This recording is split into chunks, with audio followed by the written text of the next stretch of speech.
ইসলামী bank দখলের চেষ্টা করলে পূর্বের দখলদারদের মতোই পরিণতি ভোগ করতে হবে বলে মন্তব্য করেছেন ঢাকা মহানগর উত্তরের জামাত আমির মোহাম্মদ সেলিম উদ্দিন।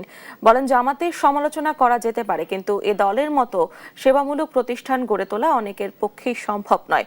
সোমবার সকালে রাজধানীর উত্তরার ফায়দাবাদ এলাকায় তৃতীয় ধাপে আরও একটি প্রাক হেলথ কেয়ার সেন্টার উদ্বোধনকালে এসব কথা বলেন তিনি।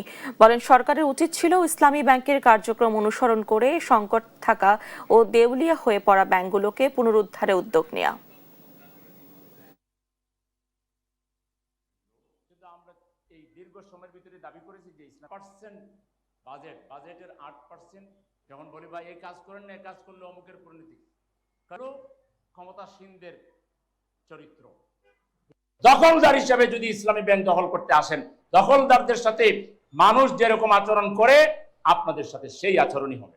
এই ব্যাংক যত নিরপেক্ষ, এই ব্যাংক যত সুষ্ঠুভাবে চলে, বাংলাদেশের আর কোন ব্যাংকে ভাবে চলে? নানাভাবে কিন্তু একটা সরকার মিসগাইডেড হয়, দেশে বিদেশি চক্র তাকে সরকারকে কুমন্ত্রণা দিয়ে ভুল পথে চালায়।